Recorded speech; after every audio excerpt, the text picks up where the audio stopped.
नमस्कार दोस्तों, कैसे हैं आप सब लोग। उम्मीद है बहुत बढ़िया होंगे। मेरा नाम है शिवम और होम साइंस जंक्शन पर आप सभी का स्वागत है। तो आज हम फिर से करने वाले हैं DSSB का एक और प्रीवियस ईयर पेपर, जो होने वाला है DSSB TGT कंप्यूटर साइंस का। और ये आपका एग्जाम हुआ था 25 जून 2023 शिफ्ट 1 में। तो इसके जनरल सेक्शन के मैथ्स वाले पार्ट को आज की क्लास में हम कवर करने वाले हैं। तो चलिए आज की अपनी क्लास को करते हैं स्टार्ट। और अगर आपको इस क्लास की PDF चाहिए तो वो मिल जाएगी Telegram channel paper 1 by Shivam Chauhan पर। तो चलिए आज की अपनी क्लास को करते हैं स्टार्ट क्वेश्चन नंबर 1 के साथ। क्वेश्चन नंबर 1 आपके सामने है भाई। घोल ए में स्प्रिट और पानी का अनुपात 3:4 है और घोल बी में स्प्रिट और पानी का अनुपात 5:9 है। बाद में ए के 5 लीटर को बी के 6 लीटर के साथ मिलाया जाता है। परिणामी घोल में 462 ml में कितना पानी ml में मिलाया जाना चाहिए ताकि इसमें स्प्रिट और पानी का अनुपात 1:2 हो जाए। तो ये आपके सामने क्वेश्चन है। क्वेश्चन थोड़ा बड़ा सा है लेकिन फिर भी करना तो है, करेंगे। चलिए क्वेश्चन नंबर 1 को स्टार्ट करते हैं भाई। ये है एक घोल ए है और ये है एक बी। इसमें ये है भाई, क्या है भाई, स्प्रिट और ये है वाटर। इनका रेशियो क्या दे रखा है, घोल ए में दे रखा है 3:4 और घोल बी में क्या दे रखा है, घोल बी में दे रखा है 5:9। उसके बाद और क्या दिया गया है, बाद में ए के 5 लीटर को बी के 6 लीटर के साथ मिलाया जाता है ना। घोल ए के 5 लीटर को घोल बी के 6 लीटर के साथ मिला के एक मिक्सचर तैयार किया जाता है। तो सबसे पहले तो हमें इनकी क्वांटिटी बराबर करनी पड़ेगी। जैसे ये है, क्या है भाई, ये स्प्रिट और ये है वाटर पानी। तो ये है 3 और ये 4, तो ये मिलके कितना हो जाएगा, टोटल मिक्सचर हो जाएगा 7 यूनिट। ऐसे ये है 5 और ये है 9, तो ये टोटल मिलके कितना हो जाएगा, 14 यूनिट। जब हम दोनों को बराबर करेंगे तो ऊपर 2 से गुणा करनी पड़ेगी। तो यहाँ भी 2 से गुणा हो जाएगी, यहाँ भी 2 से गुणा हो जाएगी। तो ये कितना हो जाएगा, 3 दूनी 6 और 4 दूनी 8। तो ये हो जाएगा 6:8। यहाँ पर ये रेशियो हो जाएगा 6:8, है ना, 2 से गुणा करने के बाद। अब भाई ए के 5 लीटर को बी के 6 लीटर के साथ मिलाया जाता है। तो ए के 5 लीटर और बी के कितने, बी के लेने हैं 6 लीटर। तो यहाँ ऊपर 5 से गुणा होगी, नीचे 6 से गुणा होगी। तो 5 छंग 30, ऊपर कितना हो जाएगा 30 और ये कितना हो जाएगा 5 अट्ठे 40, ये हो जाएगा 40। नीचे कितना होगा, 6 पंजे 30 और 9 छंग 54, ये हो जाएगा 54, ये हो जाएगा 54। ये 30 40 30 54 है ना, जब ए के 5 लीटर को बी के 6 लीटर के साथ मिलाया जाता है। तो ये जो है परिणामी घोल आपके पास आ गया कितना, 7 दूनी 14 पंजे 70, तो ये था। और ये 14 छंग 84। टोटल अगर मिक्सचर हम मिला दें तो कितना हो जाएगा, 4 8 7 15। ये 154 यूनिट आ गया है ना। टोटल जो आपका मिक्सचर आया परिणामी घोल कितना है, 154 यूनिट आ गया। और ये कितना है, ये है भाई 60 और ये कितना है 50 40 90 4 94, है ना, ए और बी। अब हमें क्या करना है, परिणामी घोल में के 462 ml में कितना ml पानी मिलाया जाना चाहिए जिससे स्प्रिट और पानी का अनुपात 1:2 हो जाए। तो अगर स्प्रिट और पानी का अनुपात हमें 1:2 करना है तो इसमें कितना पानी और मिलाया जाना चाहिए, ये तो 60 ही रहेगा। जो स्प्रिट है उसके साथ तो हम कोई छेड़छाड़ नहीं कर रहे, हमें सिर्फ पानी मिलाना है। तो कितना पानी मिलाना चाहिए जिससे कि ये 1:2 हो जाए। तो मतलब ये तो 60 ही रहे, ये कितना हो जाए 120। तो 120 करने के लिए इसमें कितना और पानी मिलाया जाना चाहिए, तो यहाँ पर हो जाएगा 26 लीटर। अगर हम इसमें 26 लीटर और पानी मिला दें तो ये 60:120 हो जाएगा या फिर 1:2। अब 154 यूनिट है टोटल, है ना। तो ये 154 यूनिट किसको रिप्रेजेंट कर रहा है, 462 ml को। तो एक यूनिट की वैल्यू यहाँ से कितनी आ जाएगी, कितनी बार चला जाएगा, 3 चौक 12, 3 बार। एक यूनिट की वैल्यू आ जाएगी 3 ml, क्योंकि ये 154 यूनिट की वैल्यू कितनी थी, 462 ml। तो इसलिए एक यूनिट की वैल्यू कितनी आ जाएगी, 3 ml। ये बात आ गई समझ में।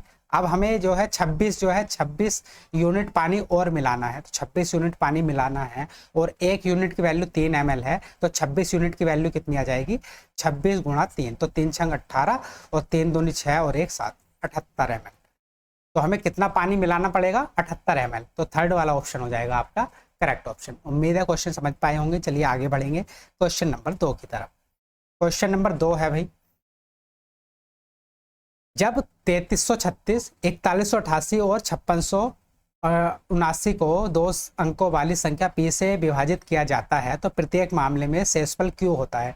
p माइनस क्यू का हमें मान बताना है। तो इसके लिए हमें सबसे पहले क्या करना पड़ेगा, इसका इन तीनों संख्याओं का एचसीएफ लेना पड़ेगा। एचसीएफ लेने के लिए जैसे ये 3 संख्याएं हैं तो सबसे जो कम गैप होता है उन 2 संख्याओं को ले लेते हैं, उनका गैप निकाल लेते हैं। जैसे कि अगर हम 4188 में से 3336 माइनस करें तो कितना जाएगा 2, 8 में से 3 माइनस करेंगे 5 और यहाँ बचेगा 11, 11 में से 3 माइनस करोगे तो आ जाएगा 8। ये आ गया 852। अब 852 का जो है फैक्टर करने पड़ेंगे जिससे कि ऐसा बड़े से बड़ा फैक्टर मिले जो तीनों संख्याओं को भाग कर दे। तो ये किससे चला जाएगा अभी 4 से, 4 दूनी 8, 4 और 4 तिया 12, फिर कितना है 3 2 5 और 1 6, 3 से चला जाएगा, 3 7 21 और 3 इकाना 3, 71 आ गया प्राइम नंबर, है ना।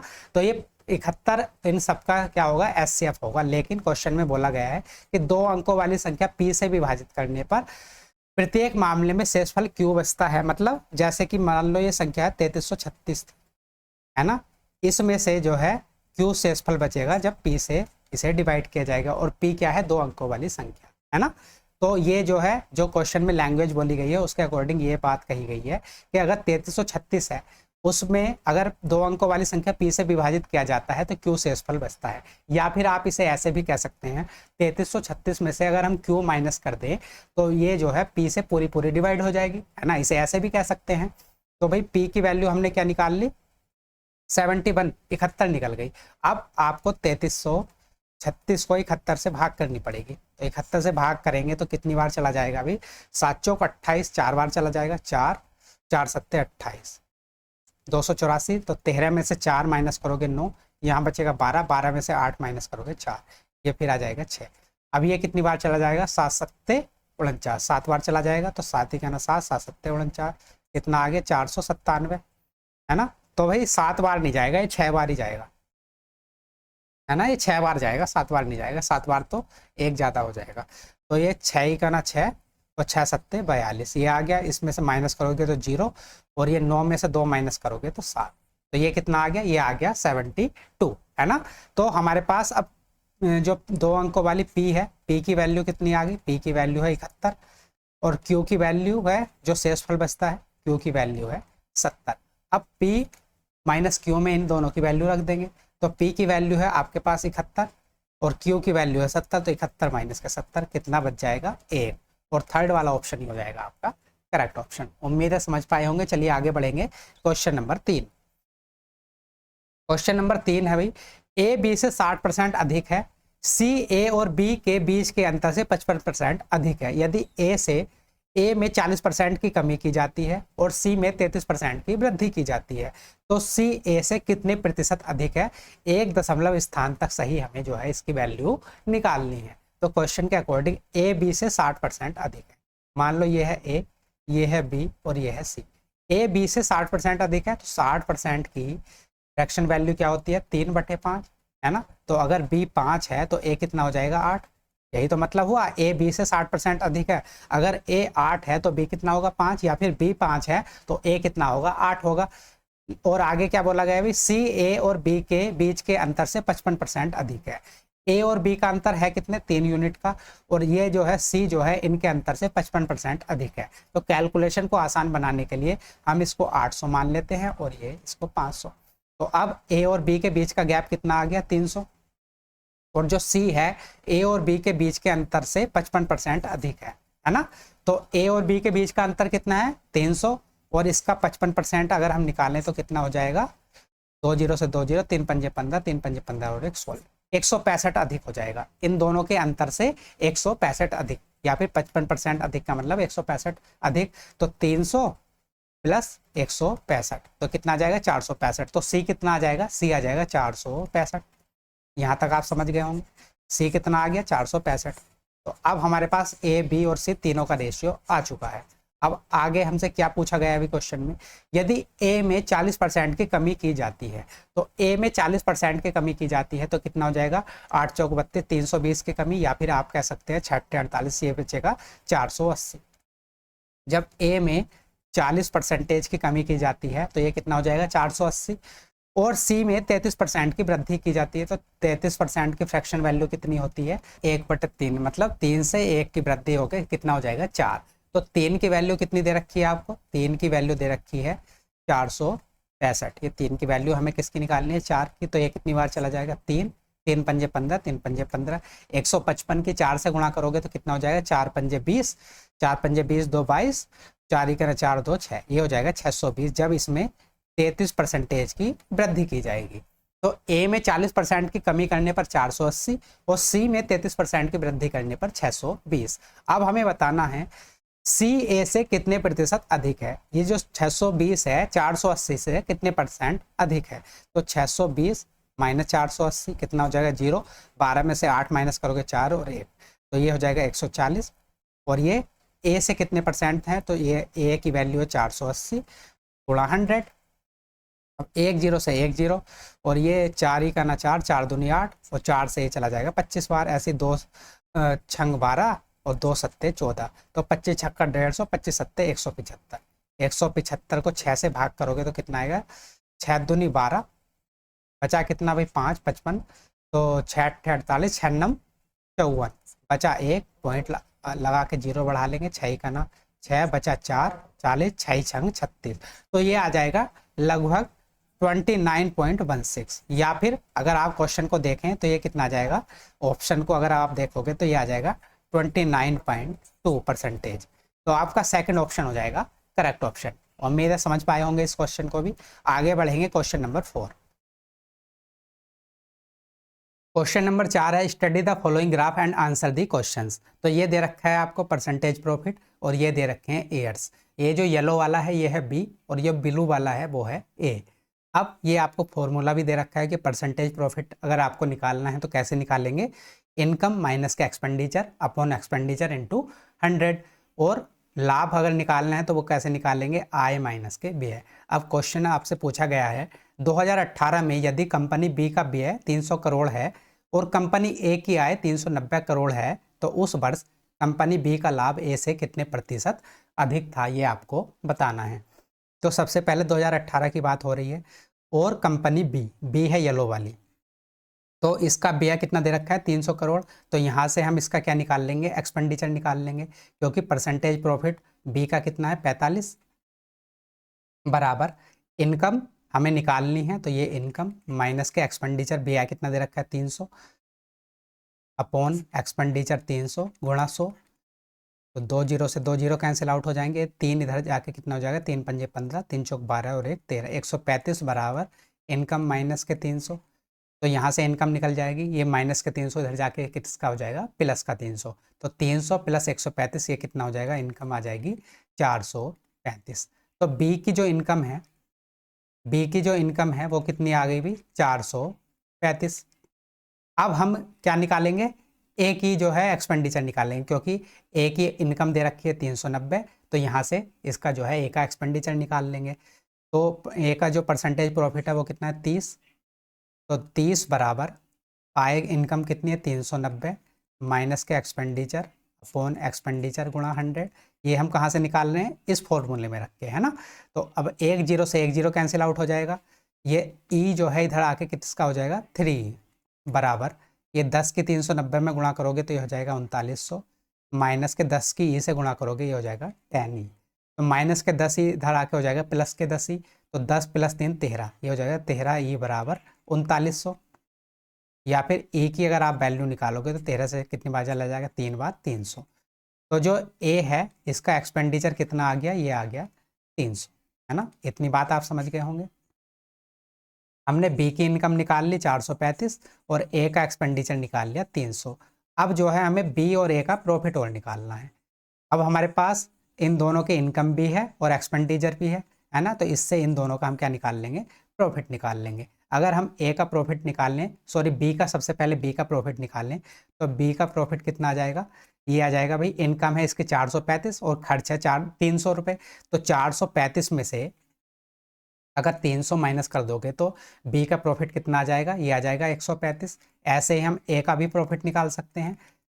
ए की जो इनकम है वो कितनी है? 390 और उसका खर्च कितना है? 300। तो 390 में से 300 माइनस करोगे तो इसका प्रॉफिट आ जाएगा 90।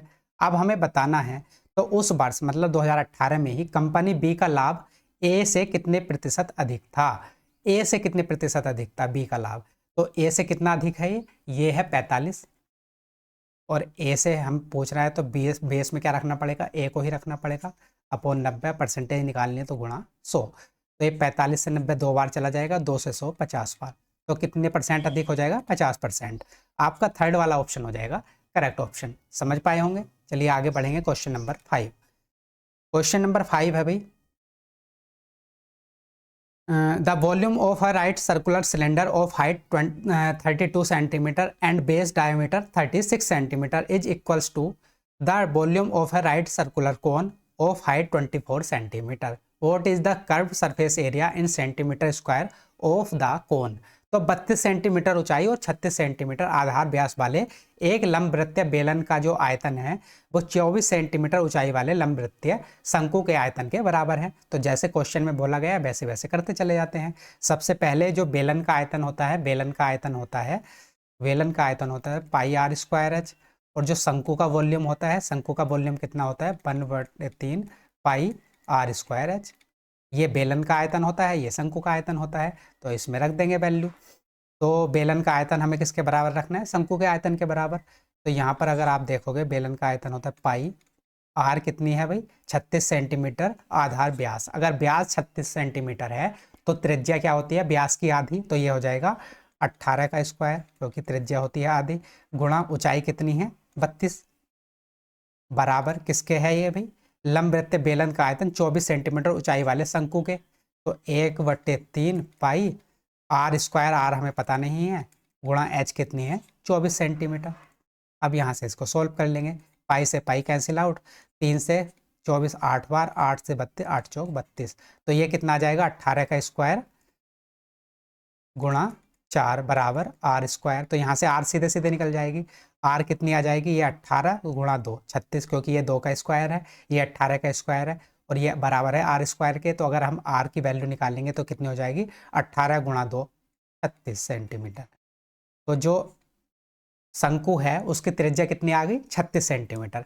अब आगे क्या बताना है हमें, आयतन के बराबर है शंकु का वक्र पृष्ठीय क्षेत्रफल क्या होगा। तो शंकु जो है कोण की रेडियस कितनी आ गई हमारे पास 36 सेंटीमीटर, इसकी ऊंचाई कितनी है, ऊंचाई है हाइट है भाई 24 सेंटीमीटर, और इसका जो कर्व सरफेस एरिया होता है वो कितना होता है पाई आर एल। तो आर तो हमारे पास है, आर और एच से हम क्या निकाल लेंगे, एल निकाल लेंगे, है ना। आर ये है, एच ये है, एल यहाँ से निकाल लेंगे इस तरह से, है ना। तो ये है भाई कितनी 36 और एच कितनी है 24, तो इससे एल निकल जाएगा। तो ये 12 तिया 36, 12 दूनी 24, तो 3 तिया 9, 4 13 √13, तो ये आ जाएगी 12 √13। एल की वैल्यू कितनी आ जाएगी, यहाँ से एल की वैल्यू निकल जाएगी 12 √13 पाइथागोरस प्रमेय से, है ना। तो अब इसकी वैल्यू इन दोनों की, आर की और एल की वैल्यू इस फॉर्मूले में रख देंगे, तो क्या आ जाएगा पाई, क्योंकि आंसर पाई में ही दे रखा है, गुणा आर कितनी है 36 गुणा एल कितना है 12 √13। तो ये √15 वाले तो वैसे ही गलत हो गए थे, 2 आंसर बचे थे अगर आपको एलिमिनेट भी करना था तो 12 की 36 से गुणा करोगे तो कितना आ जाएगा, 12 छंग 72, 2 बचा 7, 12 36, 4 40, 3 43, 432 पाई √13, या फिर 432 √13 पाई। तो कौन सा ऑप्शन हो जाएगा, फर्स्ट ऑप्शन हो जाएगा आपका करेक्ट ऑप्शन। समझ पाए होंगे। चलिए आगे बढ़ेंगे क्वेश्चन नंबर 6।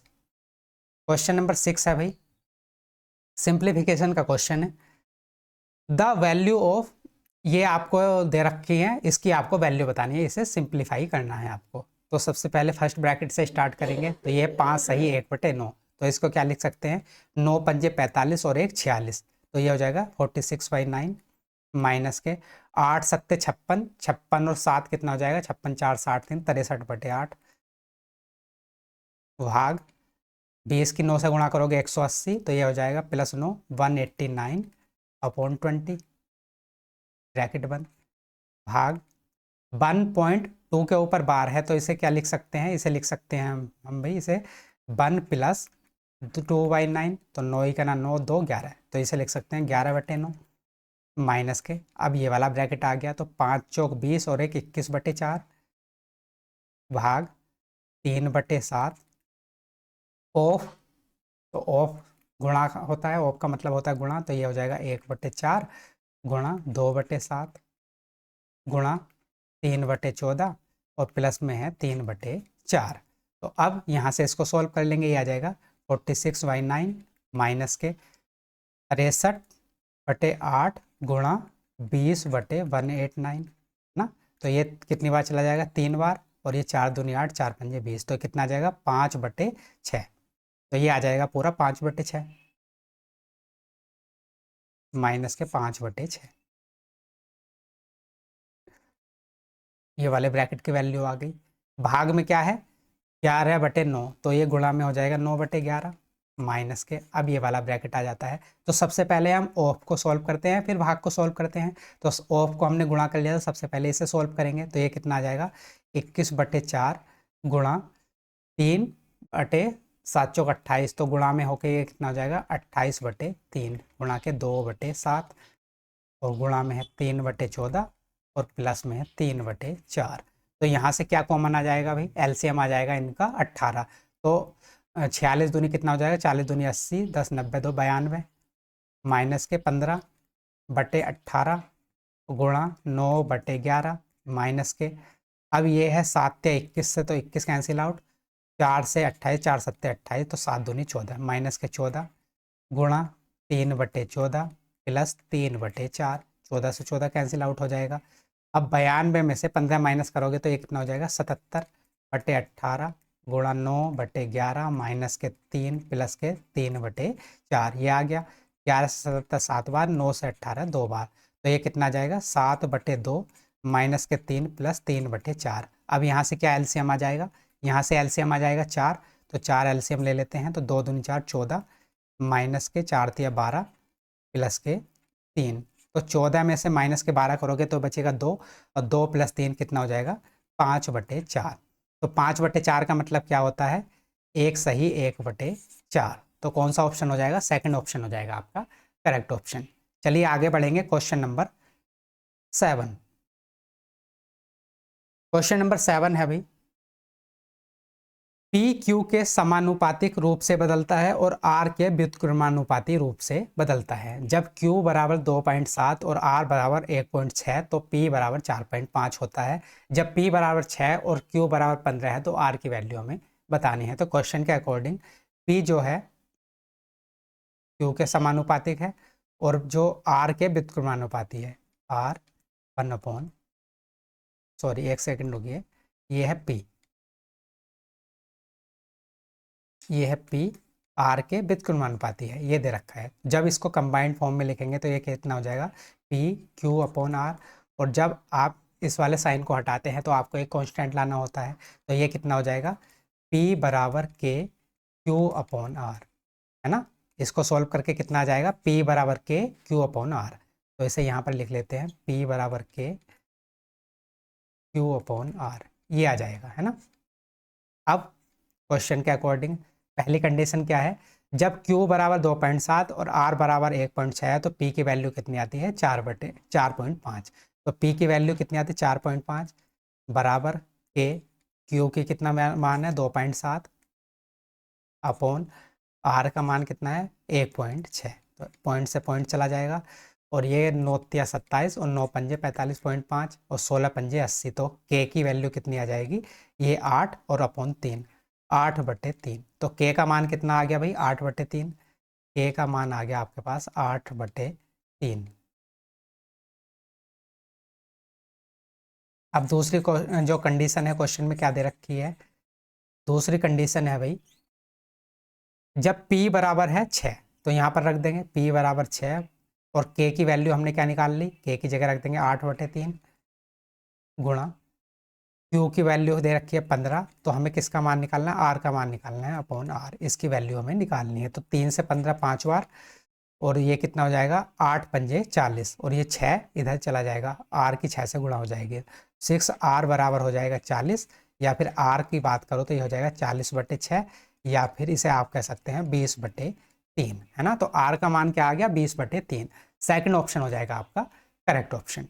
चलिए आगे बढ़ेंगे, क्वेश्चन नंबर 8। क्वेश्चन नंबर 8 है, जब सविता 46 वस्तुओं को 2070 में बेचती है तो उसे 10% का नुकसान होता है।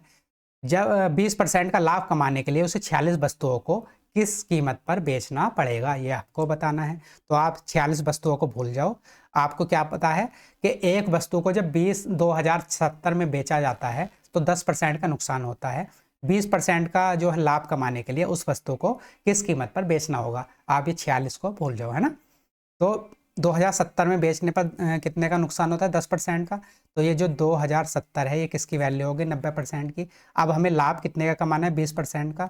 तो 120% की वैल्यू हमें निकालनी है, तो इसे सोल्व कर लेंगे।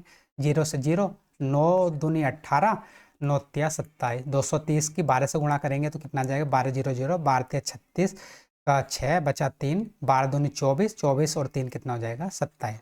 तो कितना आ जाएगा, 2760। थर्ड वाला ऑप्शन हो जाएगा आपका करेक्ट ऑप्शन। एक लाइन का क्वेश्चन था, है ना। चलिए आगे बढ़ेंगे, क्वेश्चन नंबर 9। क्वेश्चन नंबर 9 है भाई, एक वस्तु को उसके अंकित मूल्य 2500 रुपए पर x%, 10% और 12% की 3 क्रमिक छूट देने के बाद 1683 में बेचा जाता है। यदि समान अंकित मूल्य पर 3x% की एकल छूट दी जाए तो वस्तु का विक्रय मूल्य क्या होगा। तो मेनली आपको क्या करना है, क्वेश्चन में इस x की वैल्यू निकालनी है। सबसे जरूरी काम इस क्वेश्चन में क्या है, आपको x की वैल्यू निकालनी है। तो 2500 पर x%, 10% और 12% की 3 क्रमिक छूट दी जाती है। तो ये है 2500, इस पर एक छूट दी जाती है 10% की, तो 10% का मतलब 9/10, और दूसरी छूट दी जाती है 12% की। तो 12% होता है 4 तिया 12, 3/25, 25 में से 3 माइनस करोगे तो ये हो जाएगा 22/25। इसको सोल्व कर लेंगे तो ये 25 से कितनी बार चला जाएगा, एक बार 100, और 1 0 से 1 0, तो ये हो जाएगा 90। तो 9 दूनी 18, 9 दूनी 18 1 19, 1980। तो 10% और 12% की छूट देने पर ये 1980 में बिकेगी, लेकिन ये बिक कितने में रही है, 1683। वो किस वजह से, क्योंकि एक छूट और दी जाती है x% की। तो 1980 1683 माइनस करोगे तो कितना हो जाएगा, 10 में से 3 माइनस करोगे 7, और ये हो जाएगा 17, 17 में से 8 जाएगा 9, यहाँ बचेगा 8, 8 में से 6 माइनस करोगे 2, तो ये हो जाएगा 297 की छूट दी जाती है कितने पर, 1980 पर, गुणा 100। तो यहाँ से आपकी x% की वैल्यू निकल जाएगी। तो 1 0 से 1 0, ये कितना है, 9 से चला जाएगा, हाँ बिल्कुल चला जाएगा। 9 तिया 27 और 9 तिया 27, 9 दूनी 18 और 9 दूनी 18, तो ये हो जाएगा 11 दूनी 22 और 11 तिया 33। तो ये 2 पंजे 10, तो कितना आ जाएगा, 5 तिया 15, 15% आ जाएगा। तो जो x की वैल्यू आई वो कितनी आई आपके पास, x% की जो वैल्यू है वो है 15, है ना, या फिर x की वैल्यू है 15%। अब आपसे पूछा गया है अभी, यदि समान अंकित मूल्य, तो कितना था, 2500 रुपए पर 3x% की एकल छूट दी जाती है तो वस्तु का विक्रय मूल्य क्या होगा। तो x% की वैल्यू कितनी है, 15, 3x% की वैल्यू हो जाएगी 15 या 45। तो 2500 रुपए पर जब 45% की छूट दी जाती है तो हमें बताना है ये कितने में बिकेगा। तो 45% की छूट दी जाएगी तो कितने में बिकेगा, ये बिकेगा 55% में। तो 55% की वैल्यू निकाल लेंगे, 2 0 से 2 0, 25 गुणा 55, ये है 55, और इसकी 25 से गुणा करोगे तो कितना जाएगा, 5 पंजे 25, 5 दूनी 10 और 2 12, 125। तो कितना जाएगा, 5 5 2 7, 2 और 1 3, 1, 1375 रुपये में बिकेगा जब 3x% की छूट दी जाएगी। चलिए आगे बढ़ेंगे, आज की क्लास का लास्ट क्वेश्चन है क्वेश्चन नंबर 10। क्वेश्चन नंबर 10 है भाई, 28 सेंटीमीटर, 45 सेंटीमीटर और 53 सेंटीमीटर भुजाओं वाले त्रिभुज के चारों ओर बने वृत्त का क्षेत्रफल क्या होगा। तो एक त्रिभुज है, इसके परिवृत्त जो ये क्या बनेगा, वृत्त बनेगा, इसका हमें क्षेत्रफल बताना है। तो सबसे पहले हमें क्या पता करना पड़ेगा, सबसे पहले हमें त्रिभुज का क्षेत्रफल निकालना पड़ेगा, है ना। तो त्रिभुज के क्षेत्रफल का निकालने का फॉर्मूला क्या होता है, एस अंडर रूट में एस माइनस ए, एस माइनस बी और एस माइनस सी, ये त्रिभुज का क्षेत्रफल निकालने का फॉर्मूला होता है। और जहाँ पर ए बी सी क्या है, ये भुजाएं हैं, और एस क्या है, एस है सेमी पेरीमीटर। सेमी पेरीमीटर कैसे निकालेंगे, इन तीनों को जोड़ के, तीनों भुजाओं को जोड़ के 2 से भाग कर देंगे। तो ये कितना हो जाएगा, 28 प्लस 45 प्लस 53/2। तो 5 3 8, 8 16, बचा 1, 6 4 10 और 2 12, 126/2, या फिर 2 छंग 12 और 2 तिया 63। तो सेमी पेरीमीटर या फिर एस की वैल्यू कितनी आ गई, एस की वैल्यू आ गई भी 63। यहाँ से हमने एस की वैल्यू क्या निकाल ली, एस की वैल्यू निकाल ली 63। अब एस की वैल्यू यहाँ पर रख देंगे और ए बी सी की वैल्यू तो हमें पहले से दे रखी है, तो ये हो जाएगा अंडर रूट एस है 63, एस माइनस है 63 में से जब आप क्या माइनस करोगे 28, तो कितना बचेगा 28 2 30 35 बचेगा, है ना। दूसरे ब्रैकेट में जब एस में से बी माइनस करोगे, मतलब 63 में से 45 माइनस करोगे तो कितना हो जाएगा, 63 माइनस 45 कितना हो जाएगा 15 3 18। फिर 63 में से 53 माइनस करोगे तो कितना हो जाएगा, ये आ जाएगा 10। अब ये कितना आ गया भाई ब्रैकेट में 9 सत्ते 63, 9 गुणा 7, 63 को ऐसे लिखा जा सकता है 9 सत्ते 63। 35 को क्या लिखा जा सकता है 7 गुणा 5। उसके बाद 18 को क्या लिखा जा सकता है, 18 को आप लिख सकते हो 9 गुणा 2 18, है ना। और 10 को क्या लिख सकते हो 2 गुणा 5। अब अंडर रूट से बाहर जो दो दो के पेयर हो जाएंगे उनमें से एक एक अंडर रूट के बाहर आ जाएगा, तो 9 और 9 है तो एक 9 बाहर आ जाएगा, 2 7 हैं तो एक 7 बाहर आ जाएगा, 2 5 हैं तो एक 5 बाहर आ जाएगा, और 2 2 हैं तो एक 2 बाहर आ जाएगा। तो कितना हो जाएगा 9 सत्ते 63 और 5 दूनी 10, तो 63 गुणा 10 कितना हो जाएगा 630। तो त्रिभुज का क्षेत्रफल कितना आ गया 630। तो यहाँ से जो है हमने त्रिभुज का क्षेत्रफल निकाल लिया 630।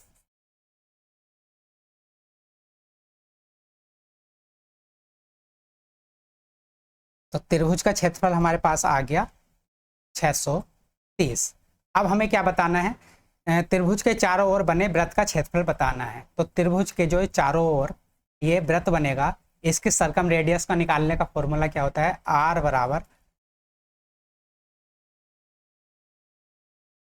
Upon 4a। आर बराबर क्या होता है A B C upon 4a। A B C क्या है, त्रिभुज की भुजाएं हैं, और ए क्या है, त्रिभुज का क्षेत्रफल है। तो इससे सर्कम रेडियस निकल जाएगी, बाह्य वृत्त की त्रिज्या निकल जाएगी। तो आर बराबर ए की जगह क्या रख देंगे 28 गुणा 45 गुणा 53 अपॉन 4, और ए की वैल्यू क्या निकाली थी आपने 630। तो भाई ये किससे चला जाएगा 7 से, 7 चौक 28 और 7 नम 63, 45 से 90 2 बार, 4 से 4 एक बार, तो ये कितना बचेगा 53/2। आर कितना बचेगा 53/2, ये बचेगा। आर की वैल्यू क्या आ गई 53/2। अब हमें क्या बताना है वृत्त का क्षेत्रफल। तो वृत्त का क्षेत्रफल क्या होता है, वृत्त का क्षेत्रफल होता है पाई आर स्क्वायर। तो यहाँ पर इसकी आर की वैल्यू रख देंगे, पाई जो है ऑप्शन में दे रखा है तो पाई को ऐसे ही रहने देंगे। तो पाई आर की वैल्यू कितनी है 53/2 गुणा 53/2। तो 53 गुणा 53 कितना होता है भाई, 53 गुणा 53 हो जाएगा 3 तिया 9, 3 पंजे 15, 5 तिया 15, 5 पंजे 25 और 1 26, ये 9 10 6 और 1 7 और 1 8, 2804, 2809। 53 गुणा 53 कितना आ जाएगा 2809, और इसे भाग करनी है 4 से, तो कितनी बार चला जाएगा 4 सत्ते 28, एक जीरो लगा देंगे, ये 0 9, तो 4 दूनी 8 बचा 1 पॉइंट आ जाएगा, 4 दूनी 8 2 4 पंजे 20, तो 702.25, 702.25 पाई, ये क्या आ जाएगा वृत्त का क्षेत्रफल आ जाएगा। तो फर्स्ट ऑप्शन हो जाएगा आपका करेक्ट ऑप्शन। तो आप देख रहे हो कि इस तरह के जो ये TSSC TGT 2023 वाले पेपर हैं कंप्यूटर साइंस के, इसमें काफ़ी अच्छे लेवल के क्वेश्चन आपसे पूछे गए हैं मैथ्स के। तो ये 10 क्वेश्चन हमने कर लिए हैं, 10 क्वेश्चन और बचे हुए हैं, इसे हम कल की क्लास में कवर कर लेंगे। अगर क्लास अच्छी लगी है तो लाइक कर देना, शेयर कर देना, और अगर आपको इस क्लास का PDF चाहिए तो वो मिल जाएगा Telegram channel paper 1 by Shivam Chauhan पर। तो मिलते हैं शाम को रीजनिंग के क्लास में, तब तक के लिए नमस्कार, धन्यवाद।